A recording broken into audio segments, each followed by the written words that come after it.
Di awal film kita akan diperkenalkan dengan seorang polisi brutal berpangkat sersan yang bernama Tom Brand. Malam itu Brand tidak bisa tidur karena ia terganggu dengan suara berisik yang berasal dari luar. Kemudian Brand mengecek dari jendela tentang apakah yang sedang terjadi di luar rumahnya. Di sini Brand melihat ada sekelompok begundal yang sedang melakukan aktivitas mencurigakan.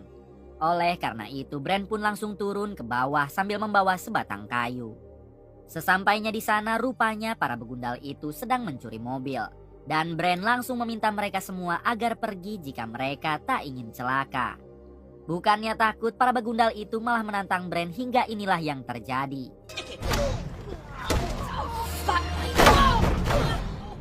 Hanya dengan hitungan detik, Brand berhasil meratakan para begundal tersebut. Setelah itu, Brand kembali ke rumahnya karena sekarang ia sudah bisa tidur dengan nyenyak.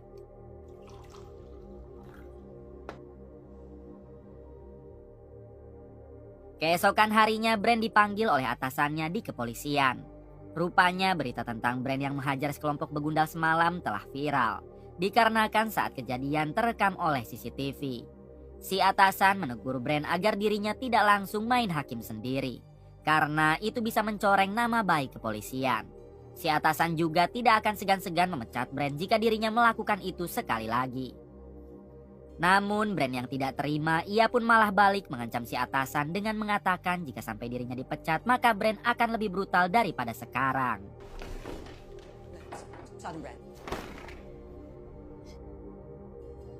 Ketika di kantor, Brand didatangi oleh seorang poluan baru bernama Elizabeth. Di sini Elizabeth meminta agar Brand mengajarinya bagaimana menjadi polisi yang baik dan hebat seperti Brand. Brand menjawab jika Elizabeth hanya perlu terus berlatih dan bekerja keras. Di waktu yang sama, Brand didatangi oleh ketua polisi yang menunjukkan koran atas berita viralnya Brand. Si ketua polisi menceramahi Brand karena berita yang tersebar di masyarakat Brand telah menganiaya beberapa pemuda. Brand pun menjelaskan jika kelompok pemuda itu berniat mencuri mobil, sehingga Brand harus mencegahnya. Brand juga sudah mencoba memperingati mereka secara baik-baik, namun mereka malah menantang Brand. Di sini si ketua polisi tidak mau tahu, yang terpenting Brand tidak boleh mengulanginya lagi.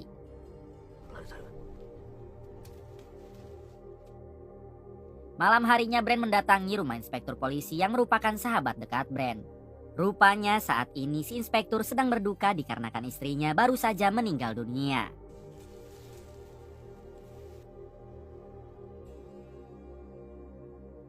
Keesokan harinya Brand mengajak si inspektur untuk mengopi di kafe agar dirinya tidak terus bersedih. Di sini Brand mengatakan jika si inspektur harus segera bangkit, karena mendiang sang istri tidak akan bahagia jika melihat suaminya terus bersedih. Si inspektur pun berterima kasih atas sarannya dan ia akan mencoba untuk move on.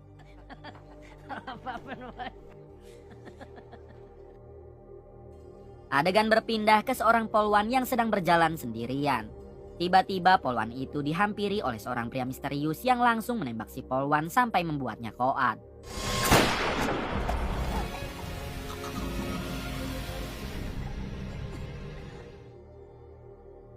Beberapa menit kemudian memperlihatkan para polisi yang sedang mengolah TKP atas kejadian tadi.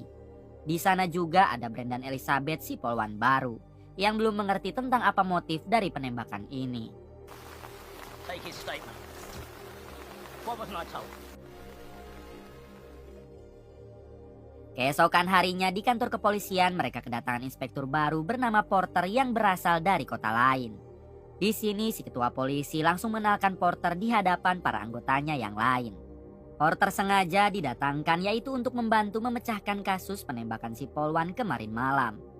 Porter juga akan dipasangkan dengan Brand dan si ketua polisi berharap jika Brand dan Porter bisa bekerja sama dengan baik untuk memecahkan kasus tersebut. Hitherto lacking in our primitives opinion that he will instill a level of professionalism that we're already the focus of a media circus. Keesokan harinya memperlihatkan seorang wartawan yang mendapat panggilan masuk dari seorang pria misterius. Ketika diangkat, pria itu mengaku jika dirinya lah orang yang telah menghabisi poluan beberapa hari lalu. Bahkan pria misterius itu juga akan menghabisi 3 polisi lagi karena ia sangat dendam kepada polisi. Mendengar pengakuan tersebut, si wartawan tidak langsung percaya begitu saja, karena ditakutkan itu semua hanyalah hoaks. Namun pria misterius itu tidak main-main. Dan sekarang juga ia akan menghabisi satu polisi hingga inilah aksinya. Diberitahu kalau pria misterius ini bernama Wes dan ia merupakan psikopat yang sangat membenci polisi.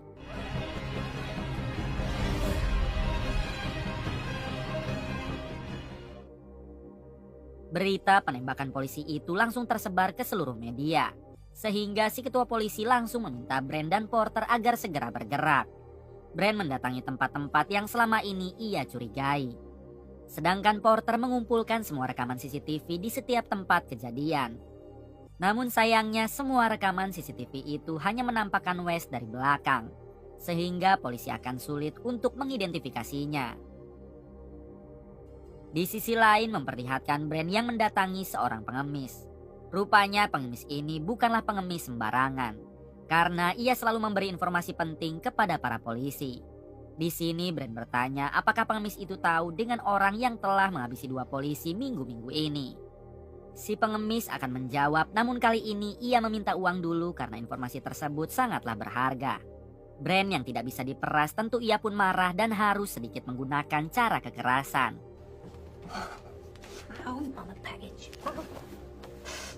Si pengemis yang kesakitan akhirnya mengatakan jika orang itu bernama Wes. Dan ia selalu nongkrong di gym yang bernama Peacock Gym. Bahkan si pengemis itu juga memberi alamat apartemen Wes. Setelah mengetahui informasi itu, Brand langsung pergi ke Peacock Gym tersebut. Namun sesampainya di sana, Brand tidak menemukan Wes. Sehingga ia memutuskan untuk pergi ke rumah Porter si inspektur baru. Di sini Brand membicarakan tentang si pengemis yang baru saja memberi informasi kepadanya. Akan tetapi Porter menyarankan agar Brand tidak terlalu percaya dengan pengemis itu. Karena bisa saja ia berbohong. Kemudian Porter menceritakan tentang pengalamannya sebelum bertugas di kota ini. Namun saat Porter masih asik bercerita, rupanya sedari tadi Brand telah tertidur.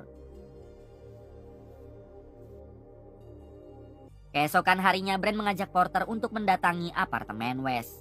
Karena kemarin ia telah diberikan alamatnya oleh si pengemis. Sesampainya di sana benar saja rupanya itu adalah tempat tinggal Wes sehingga Brand dan Porter langsung menginterogasinya. Di sini Wes tidak mengaku dan menanyakan apakah Brand mempunyai bukti sampai bisa menuduhnya. Brand menjawab kalau untuk bukti memang ia belum ada.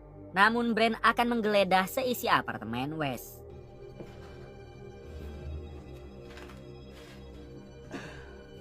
Setelah digeledah cukup lama, Brand tidak menemukan bukti apapun sehingga ia tidak bisa menangkap Wes. Namun Brand mengingat wajah Wes karena dulu Brand pernah menghajar Wes di tempat biliar.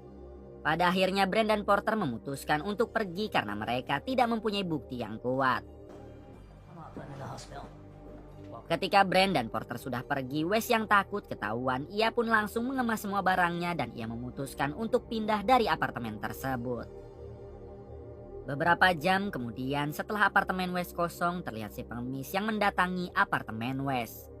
Di sini ia langsung menggeledah tempat sampah dan berhasil menemukan karcis parkir mobil atas nama Wes yang terparkir di basement. Keesokan harinya memperlihatkan si inspektur polisi sahabat Brand, yang kini sedang berjalan menuju rumahnya. Rupanya inspektur itu masih cuti sehingga dirinya bebas kemanapun. Di waktu yang sama ternyata Wes juga ada di sana yang sedari tadi sedang mengawasi si inspektur. Hingga ketika si inspektur masuk, Wes juga mengikutinya secara diam-diam.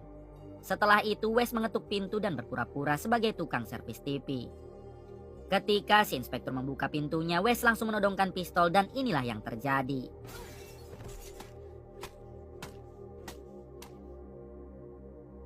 Setelah menghabisi si inspektur, terlihat Wes yang sangat senang. Dan ia pun sempat-sempatnya untuk mandi beserta nonton TV dulu. Kemudian Wes membawa semua barang bukti, lalu ia pun membakar rumah si inspektur. Setelah itu bukannya kabur, namun si koplok Wes dengan santainya malah menghubungi si wartawan lalu mengatakan jika dirinya baru saja menghabisi satu polisi lagi. Beberapa menit kemudian Wes menyimpan semua barang bukti di mobilnya yang ia parkirkan di basement. Adegan berpindah ke Porter yang baru mendapat kabar jika pembunuh itu telah menghabisi lagi satu inspektur polisi yang sedang cuti. Dengan cepat Porter langsung mengatakan kejadian tersebut kepada Brand. karena ia tahu jika si inspektur polisi itu merupakan sahabat dekatnya Brand.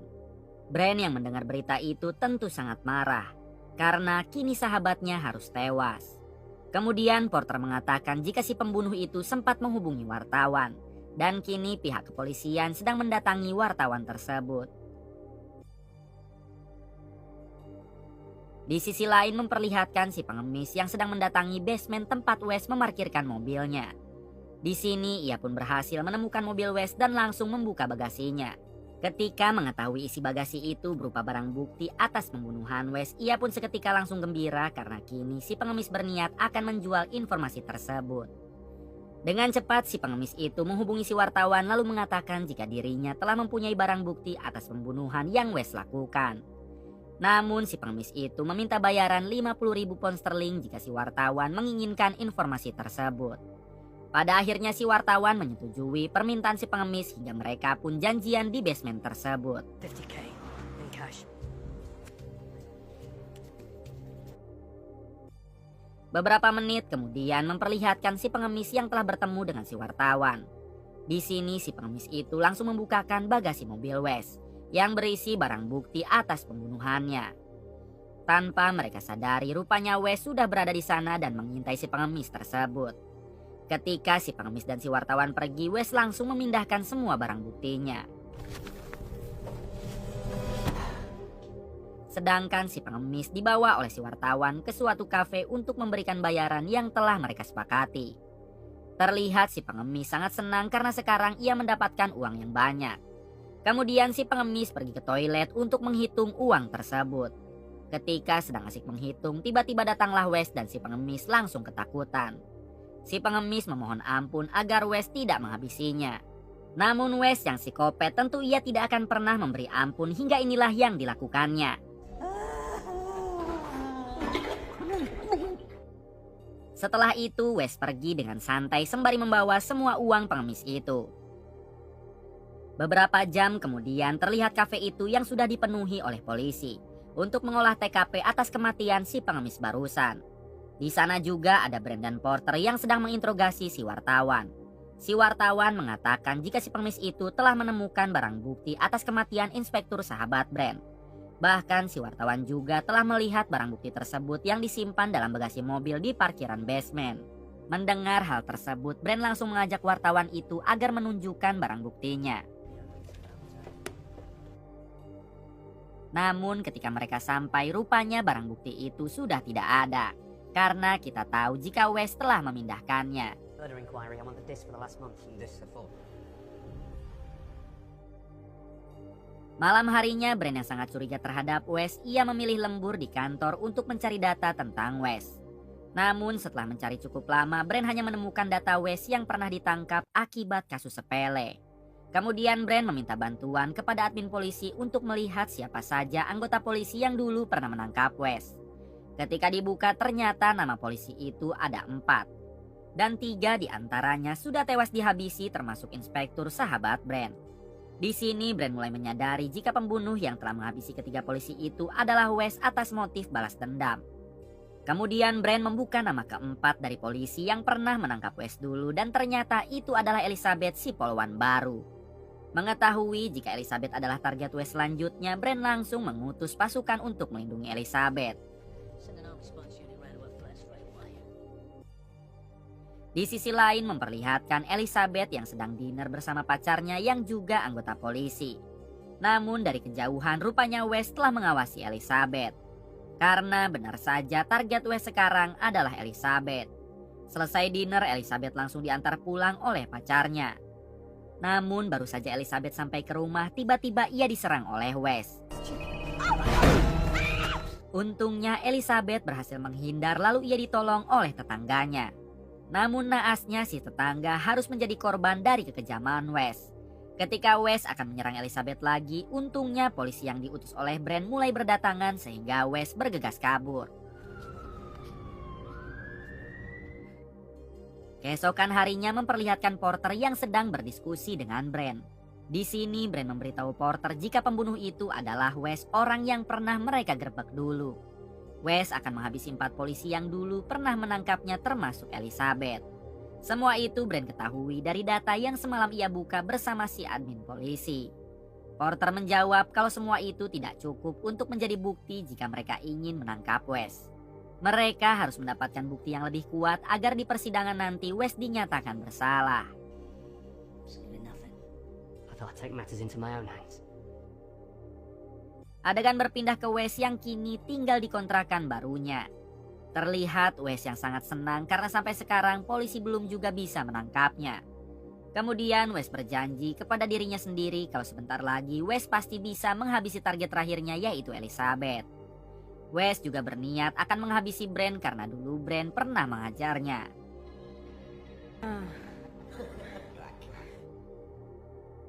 Keesokan harinya memperlihatkan Brand dan Porter yang kembali mendatangi apartemen lama West. Di sini mereka tidak menemukan West karena kita tahu jika West sudah pindah. Kemudian Brand dan Porter mengobrak-abrik seisi apartemen untuk mencari barang bukti yang kuat. Namun hasilnya nihil karena tidak ada satupun di sana yang bisa dijadikan barang bukti. Kesal akan hal itu, Brand dan Porter meminta media agar mengumumkan jika West adalah buronan yang paling dicari. Let's go public with one. Your call. Setelah beritanya tersebar, polisi mendapat informasi dari beberapa orang jika West tinggal di kontrakan yang ada di tengah kota. Tanpa menunggu lama, Brand dan Porter langsung mengerahkan pasukan untuk menggerebek kontrakan tersebut. Setibanya di sana, Brand melihat jika West akan mencoba kabur hingga terjadi aksi kejar-kejaran.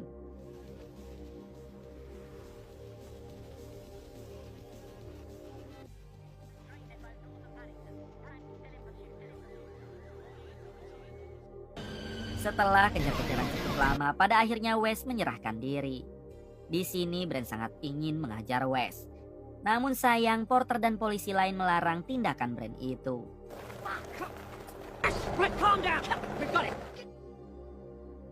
Beberapa menit kemudian terlihat West yang sedang diinterogasi oleh Brand dan Porter. Namun West tetap tidak mau mengaku atas semua perbuatannya dan West menanyakan apakah mereka mempunyai bukti. Kemudian West dibantu oleh pengacaranya yang mengatakan jika dalam 48 jam pihak kepolisian tidak menemukan bukti, maka West harus dibebaskan tanpa syarat sesuai peraturan undang-undang. I want a lawyer and a sandwich. Keesokan harinya memperlihatkan Brand, Porter dan ketua polisi yang sedang berdiskusi. Di sini mereka membicarakan masalah West yang bukti atas kejahatannya belum juga ditemukan. Porter mengatakan jika West adalah penjahat yang sangat cerdas, karena ia tidak pernah meninggalkan bukti yang bisa menyeretnya ke penjara. Tak ada jalan lain selain mereka harus melenyapkan West. Namun si ketua polisi melarang karena mereka bisa dituntut oleh pengacara West dan nantinya reputasi kepolisian akan rusak. Everything is getting so far. There's a caution. Malam harinya Brand dan Porter lanjut mengobrol di sebuah kafe. Di sini Brand mengatakan jika besok mereka tidak juga menemukan bukti maka West akan dibebaskan. Porter sendiri sudah bingung dan ia akan menuruti saja dengan apa yang akan dilakukan Brand. Kemudian Brand menyusun strategi dengan Porter agar semuanya terlihat rapi, karena dirinya akan menghukum West dengan caranya sendiri. Where you going with this? Cheers. Keesokan harinya memperlihatkan West yang harus dibebaskan karena tidak adanya bukti. Sebelum pergi, West sempat mengejek Brand karena sampai kapanpun polisi tidak akan pernah bisa menangkapnya.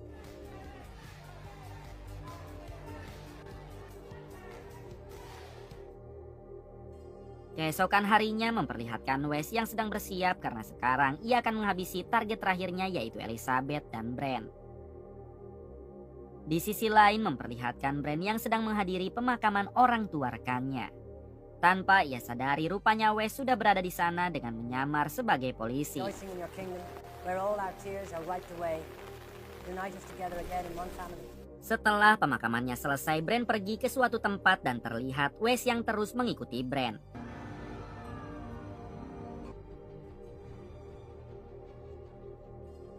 Brand pun pergi ke basement kosong untuk memarkirkan mobilnya.